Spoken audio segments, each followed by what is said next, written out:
भादों का महीना, काली अंधियारी रात।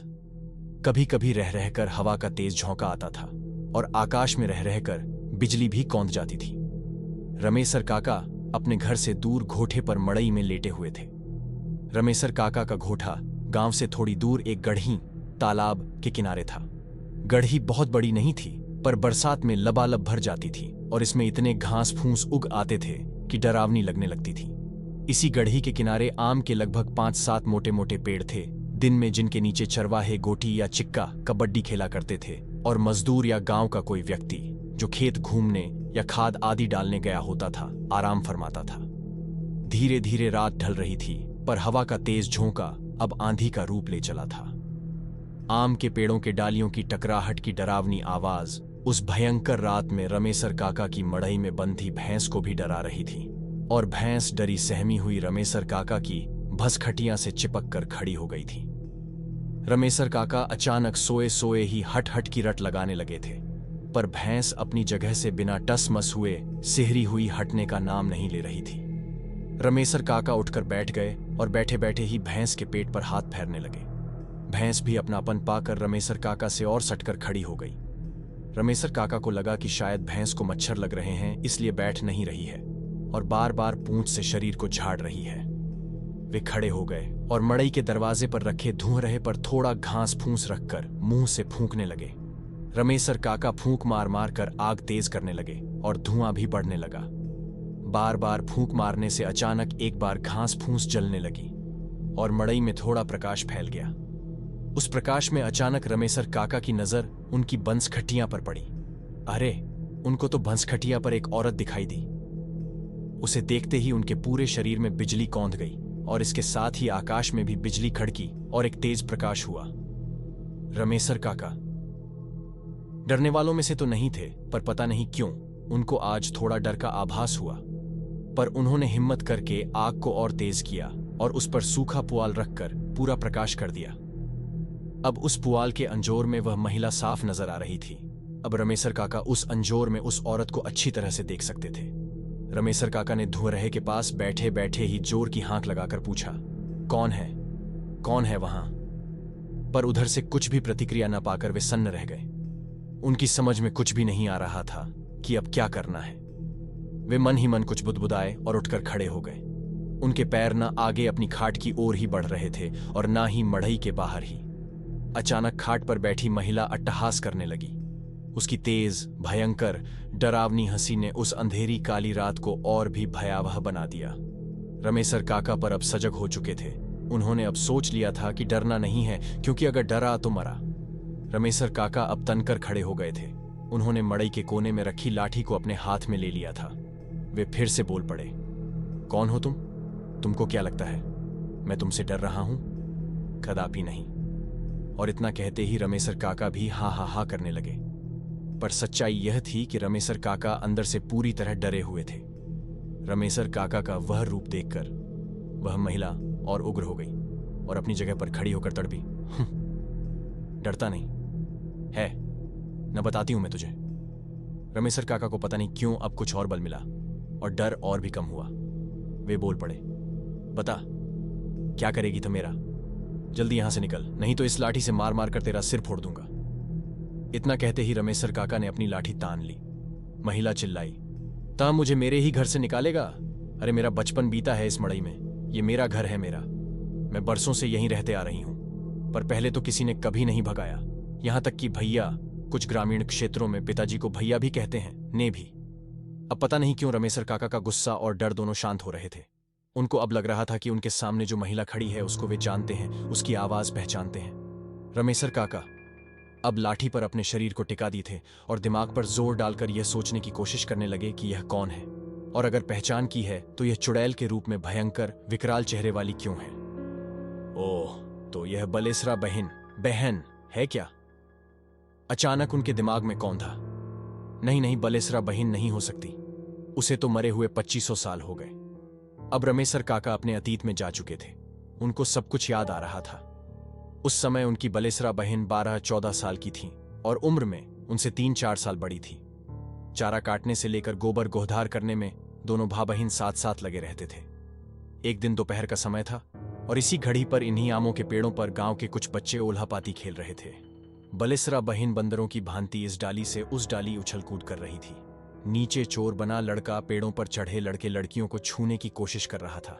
अचानक कोई कुछ समझे इससे पहले ही बलेसरा बहिन जिस डाली पर बैठी थी वह टूट चुकी थी और बलेसरा बहिन औंधे मुंह जमीन पर गिर पड़ी थी। सभी बच्चों को थकू मार गया था और जब तक बड़े लोग आकर बलेसरा बहिन को उठाते तब तक उसकी यह लीला समाप्त हो चुकी थी। रमेसर काका अभी यही सब सोच रहे थे तब तक उन्हें उस औरत के रोने की आवाज सुनाई दी, बिल्कुल बलेसरा बहिन की तरह। अब रमेसर काका को पूरा यकीन हो गया था कि यह बलेसरा बहिन ही है। रमेसरा काका अब ये भूल चुके थे कि उनकी बहन मर चुकी है। वे दौड़कर खाट के पास गए और बलेसरा बहिन को अंकवार में पकड़कर रोने लगे थे। उन्हें कुछ भी सूझबूझ नहीं थी। सुबह हो गई थी और वे अभी भी रोए जा रहे थे। तभी उधर कुछ लोग कुछ काम से आए और उन्हें रमेसर काका के रोने की आवाज सुनाई दी। उन्होंने मड़ई में झांक कर देखा तो रमेसर काका एक महिला को अंकवार में पकड़कर रो रहे थे। उस महिला को देखते ही ये सभी लोग सन्न रह गए, क्योंकि वह वास्तव में बलेसरा ही थीं, जो बहुत समय पहले भगवान को प्यारी हो गई थीं। धीरे धीरे यह बात पूरे गांव में आग की तरह फैल गई और उस गढ़ी पर भीड़ लग गई। गांव के बुजुर्ग पंडित जी ने कहा कि दरअसल बलेसरा जब मरी तो वह बच्ची नहीं थी, उसकी अंतिम क्रिया करनी चाहिए थी, पर उसे बच्ची समझकर केवल दफना दिया गया था और अंतिम क्रिया नहीं किया गया था। उसकी आत्मा भी भटक रही है। लोग अभी आपस में बात कर ही रहे थे, तभी रमेसर काका बलेसरा बहिन के साथ मड़ई से बाहर निकले। बलेसरा गांव के लोगों को एकत्र देखकर फूट फूट कर रोने लगी थी। सब लोग उसे समझा रहे थे, पर दूर से ही। रमेसर काका के अलावा किसी की भी हिम्मत नहीं हो रही थी कि वह बलेसरा के पास जाए। बलेसरा अचानक बोल पड़ी, हाँ, यह सही है कि मैं मर चुकी हूं, पर मुझसे डरने की आवश्यकता नहीं है। मैं इसी गांव की बेटी हूं, पर आज तक भटक रही हूं। मेरी सुध कोई नहीं ले रहा है। मैं इस गढ़ी पर रहकर अन्य भूत प्रेतों से अपने गांव के लोगों की रक्षा करती हूं। मैं नहीं चाहती हूं कि इस गढ़ी पर, इन आम के पेड़ों पर, अगर कोई गांव का व्यक्ति ओल्हापाती खेले तो उसे किसी भूत का कोप भाजन बनना पड़े। इतना कहने के बाद बलेसरा रोने लगी और रोते रोते बोली, मुझे एक प्रेत ने ओल्हापाती खेलते समय धक्का दे दिया था। आगे बलेसरा ने जो कुछ बताया उससे लोगों के रोएं खड़े हो गए।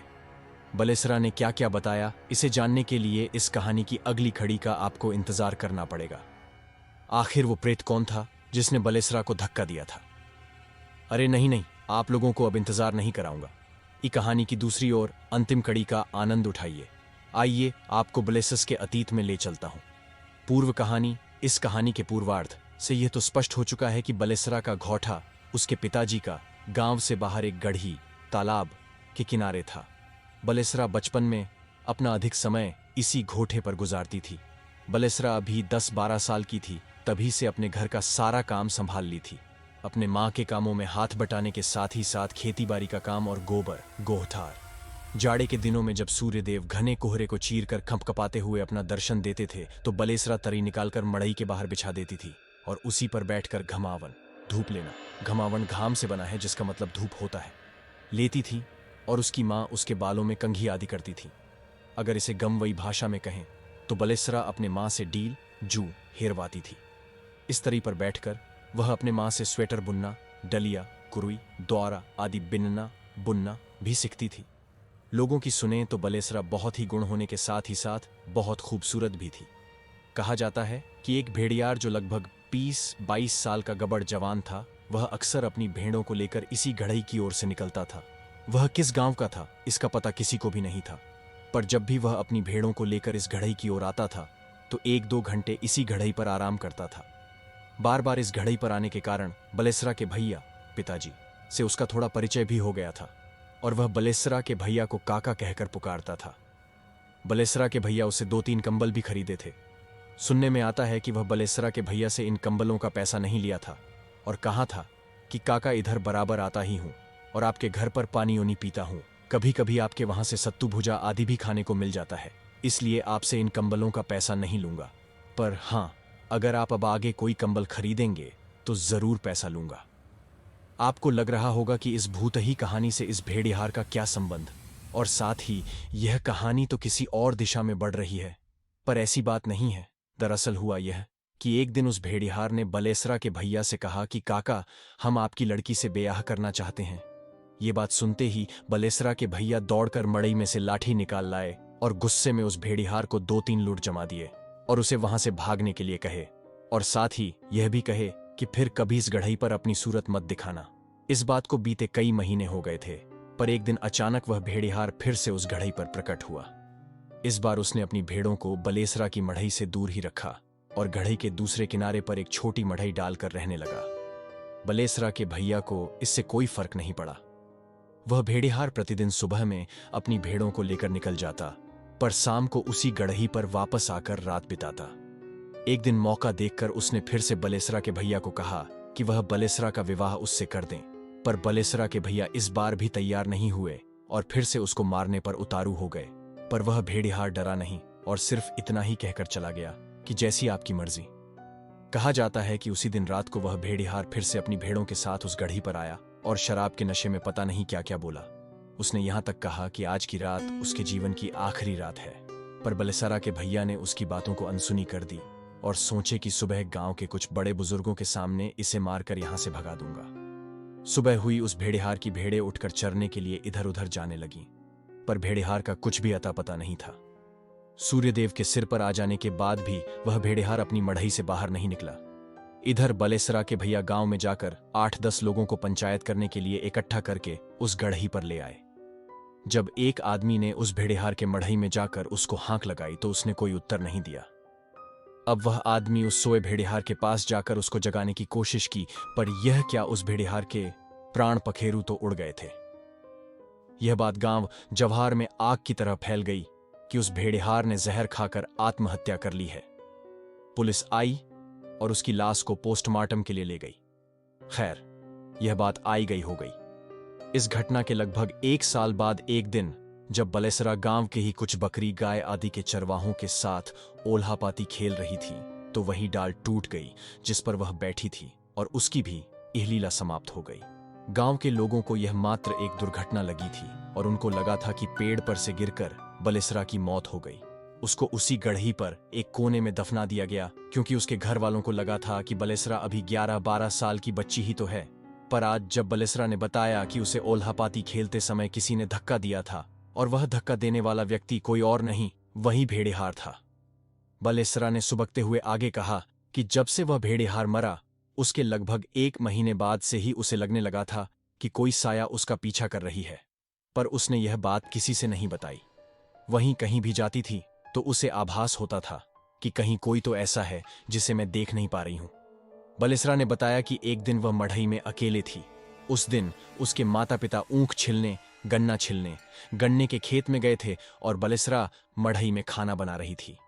तभी वह भेड़िहार प्रकट हुआ और बलेसरा कुछ समझे इसके पहले ही फूट फूट कर रोने लगा। बलेसरा की तो चिख निकल गई, पर उस भेड़िहार ने उसे न डरने के लिए कहा और कहा कि वह उससे शादी कर ले, पर बलेसरा ने मना कर दिया। इसके बाद वह भेड़िहार गायब हो गया और इस घटना के 4-5 दिन बाद ही उसने बलेसरा को पेड़ से धक्का देकर मार डाला।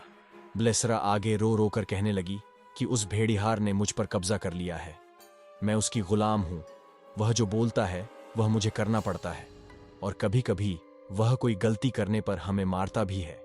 उसने आगे कहा कि इस भूत ही दुनिया में जो सबसे ताकतवर है उसकी ही चलती है, यहां भी पुरुष वर्ग महिलाओं पर हावी है।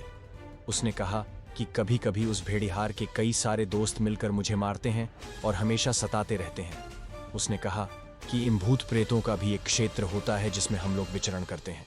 हम दूसरे भूत प्रेतों के क्षेत्र में जाना पसंद नहीं करते।